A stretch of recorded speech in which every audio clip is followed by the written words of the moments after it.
Rabbana taqabbal minna innaka antas samiul alim wa tub alaina innaka antat tawwabur rahim. Rabbana zalamna anfusana wa in lam taghfir lana wa tarhamna lanakunanna minal khasirin. Rabbana ighfir lana wa li ikhwanina allazina sabaquna bil iman wa la taj'al fi qulubina ghillan lil ladzina amanu rabbana innaka ra'ufur rahim.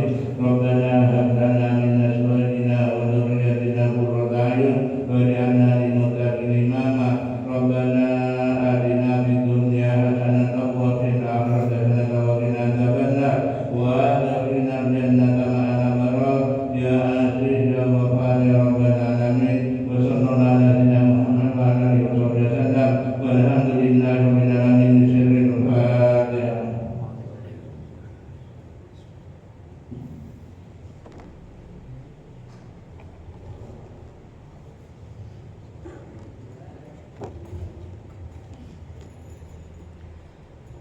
Ilahi bijahil anbiya wal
Assalamualaikum warahmatullahi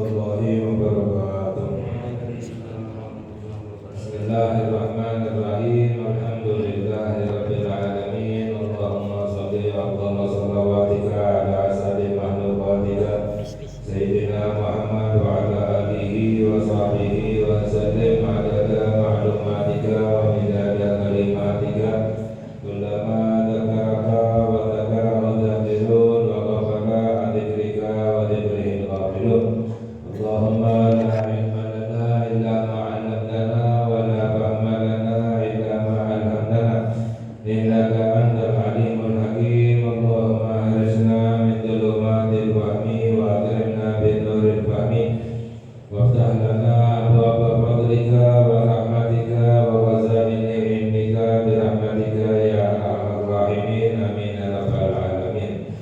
Qala musannif radhiyallahu ta'ala anhu wa nafa'ana bihi wa bi ulumihi fid dharain ila manggala adabus shalah. Alhamdulillah, kita melanjutkan kajian kita di dalam Bidayatul Hidayah yang disusun oleh Al-Imam Al-Ghazali radhiyallahu ta'ala anhu, lalu sampai kepada penjelasan adab-adab sholat. Adab ketika kita berdiri untuk sholat kepada Allah Subhanahu wa ta'ala. Dijelaskan bahwa fa'idha faraghta min taharatil hadathi, ketika kamu selesai dari bersuci dari hadas, wa taharatil khabathi, dan suci dari kotoran najis, fil badani wa thiyabi wal makan, di dalam badanmu, pakaianmu, dan tempat sholatmu, wa min satril aurati, dan selesai menutup aurat, minas surati ila rukbati, minimalnya dari pusar sampai lutut, ya. Akan tetapi adabnya adalah dengan memakai pakaian yang sopan. Fastaqbilil qiblata, maka menghadaplah ke kiblat. Qa'iman, berdiri, murawihan baina qadamaika, merenggangkan antara kedua kakimu. Bihaitsu la tadumuhuma, sekiranya kamu tidak merapatkan kedua kakimu. Sunahnya, sempurnanya ketika berdiri sholat itu antara kedua kakinya renggang sejauh 1 jengkal, ya. Jadi tidak terlalu renggang dan juga tidak rapat 1 jengkal, ya. Ketika berdiri, ketika sujud pun demikian, ya. Antara kedua kakinya dan kedua lututnya itu sekiranya 1 jengkal, tidak terlalu lebar dan juga tidak dirapatkan. Wastawi qa'iman, dan berdirilah tegak. Waqra', dan sebelum sholat bacalah qul a'udzu birabbin nas. Jadi adabnya sebelum sholat kita takbiratul ihram itu sekali membaca surat qul a'udzu birabbin nas, ya, tahassunan minasyaitonir rajim, sebagai perlindungan daripada setan yang terkutuk. Wa ahdir, karena ada setan yang khusus yang mewaswasi, menggoda manusia ketika sholat. Jadi untuk menjaga diri kita dari setan yang mengganggu kita sholat itu membaca surat An-Nas. Wa ahdir qalbaka wa farriqu minal wasawisi, dan hadirkan hatimu ketika sholat. Wa farriqu, dan kosongkan hatimu dari was-was, bisikan-bisikan yang lain. Waqtur baina yaday man taqumu wa man tunaji, dan lihatlah, perhatikan di hadapan siapa kamu berdiri dan kepada siapa kamu bermunajat.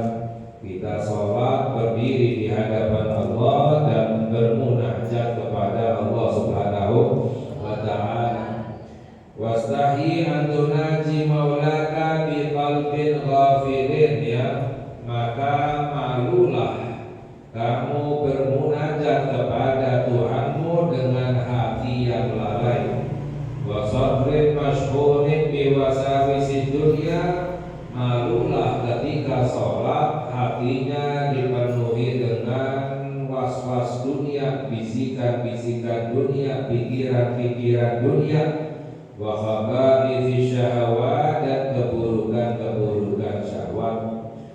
Wa alam annahu azza wa jalla muttali'un ala sariratika, dan ketahuilah bahwa Allah melihat kepada batinmu, Allah melihat kepada hatimu. Jadi ketika kita sholat, ketika kita ibadah, yang Allah lihat adalah hati kita, bukan badan kita, bukan rupa kita, akan tetapi yang Allah lihat adalah hati kita.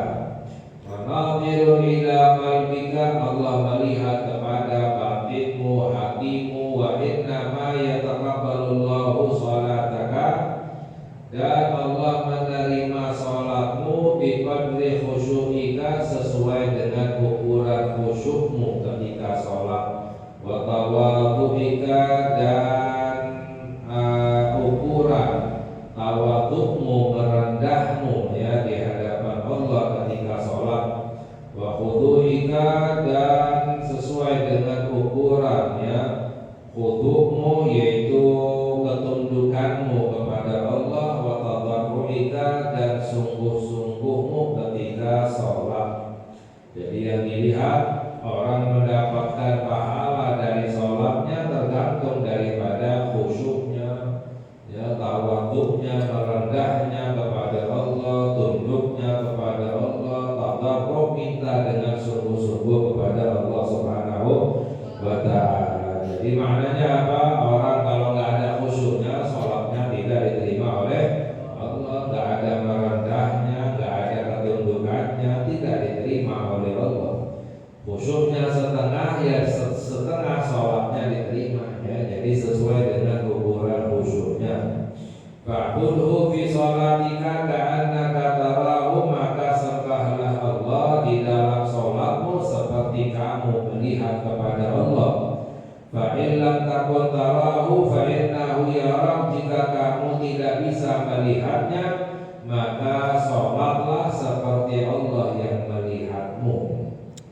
Ini yang namanya ihsan ya. Ihsan adalah anta'budallaha ka'annaka tarahu fa in lam takun tarahu fa innahu yarak, ya, kamu beribadah kepada Allah seperti melihat kepada Allah dengan mata hatinya. Kalau tidak bisa, maka ibadah seperti dilihat oleh Allah.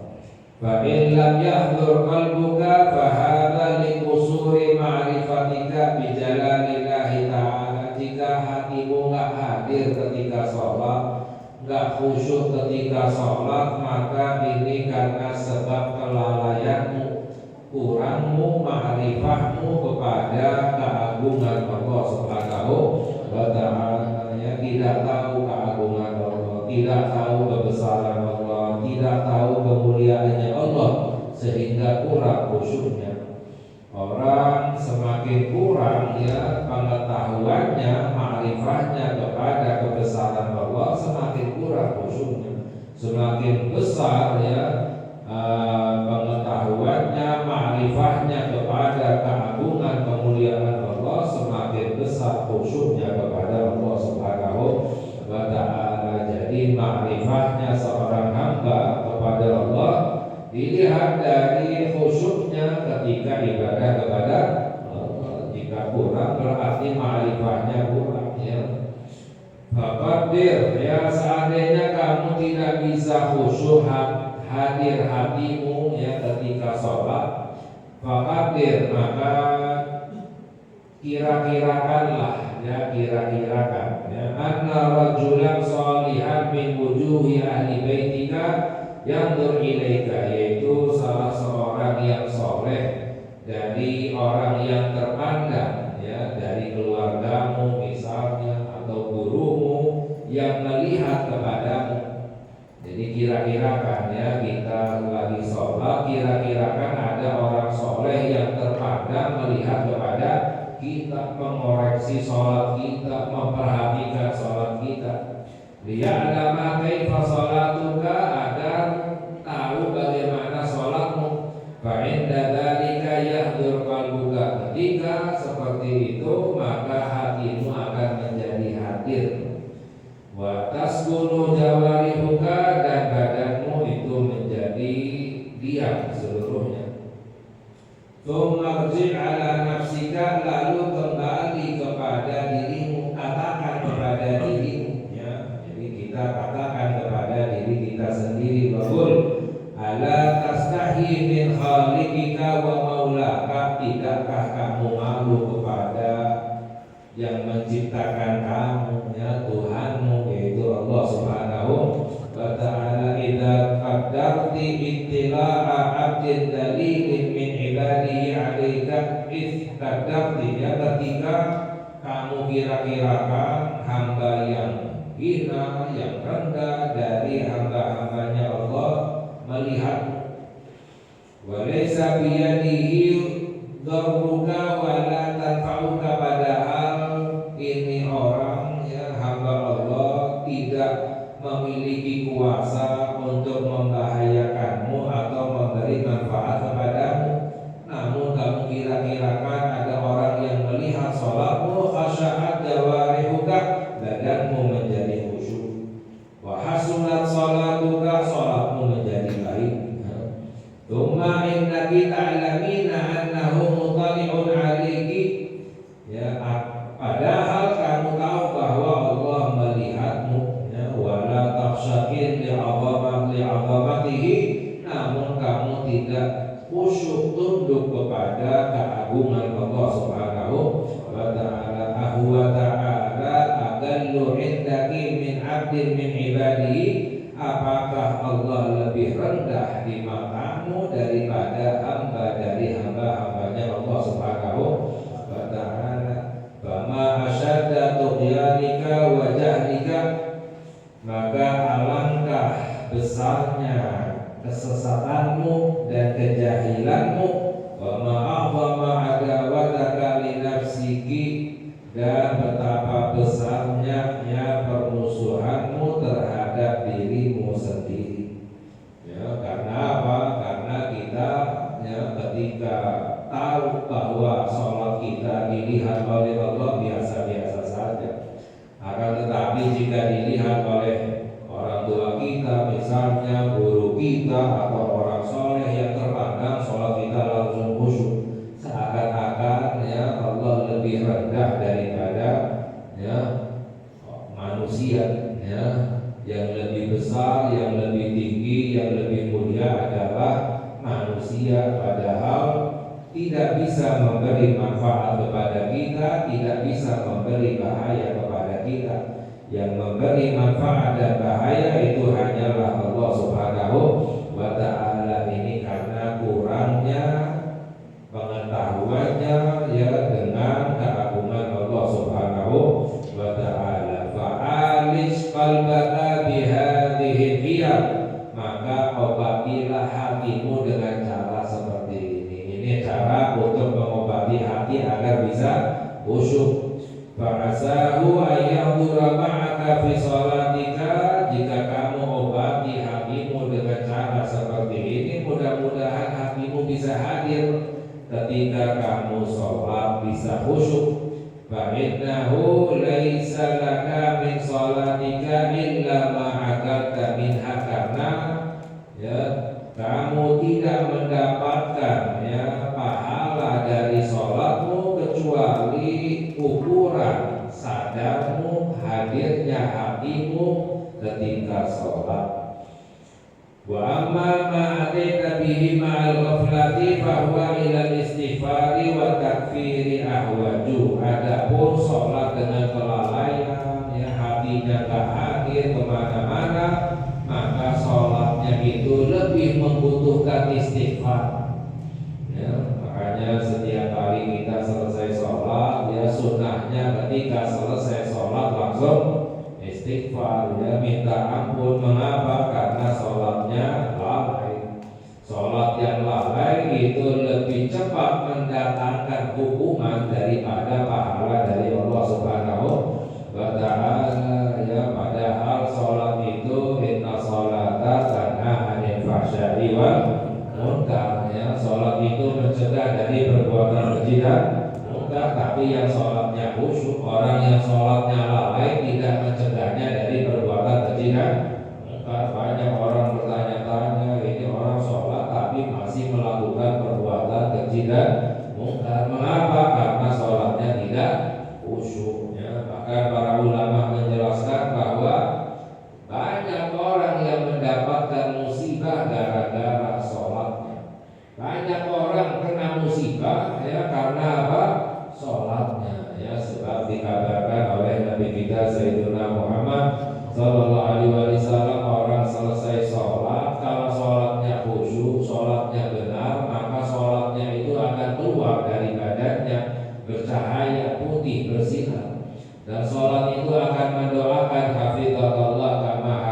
hayatani, semoga Allah menjaga kamu sebagaimana kamu menjaga aku.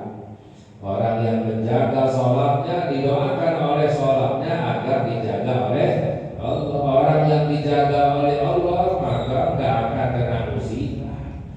Ya sebaliknya orang sholatnya asal-asalan, gak khusyuk, gak benar, selesai sholatnya itu akan keluar dari badannya hitam gelap gulita. Dan sholatnya itu akan mendoakan, ya Allah kama tadi, semoga Allah menelantarkan kamu sebagaimana kamu menelantarkan aku. Hati-hati dengan sholatnya. Orang yang tidak menjaga sholatnya, asal-asal sholatnya, akan didoakan oleh sholatnya semoga Allah menelantarkan kamu. Ya, orang yang diterlantarkan oleh Allah, tidak dijaga oleh Allah, ya hidupnya sial aja, sengsara aja, cobaan saja, bencana dan lain sebagainya. Mengapa? Karena tidak dijaga oleh Allah Subhanahu wa ta'ala. Ya, makanya jangan main-main dengan sholat. Ya, jika ingin dijaga oleh Allah, caranya bagaimana? Dengan menjaga sholat. Orang yang tidak menjaga sholatnya tidak dijaga oleh Allah. Makanya orang-orang dulu wasiatnya kepada anak-anaknya, yang penting adalah jaga sholat. Mengapa? Anak kalau sudah menjaga sholat udah gak perlu khawatir, pasti akan dijaga oleh Allah. Tapi kalau sholatnya udah gak dijaga, percuma mau diperhatikan seperti apa, pasti celaka. Mengapa? Tidak dijaga oleh Allah.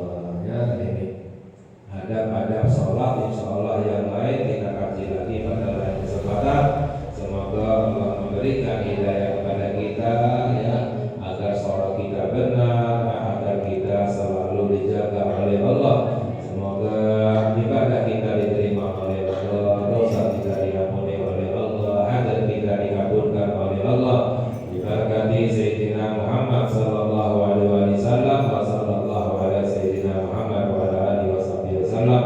Alhamdulillahi rabbil alamin. Ya Rabbana tarhamna bi annana وأننا أشرفنا على الذي أشرفنا فتب علينا توبة تغفر كل توبة واستر لنا عوراتي وآمن رواتي واغفر لوالدينا ربي ومولودينا والأهل والإخوان والسائر الخلان وكل ذي محبة أو جيرة أو صحبة والمسلمين أجمعين يا رب أسمع فضلا وجودا منا لا باكتساب منا بالمصطفى رسولي أفضل كل سولي بالمصطفى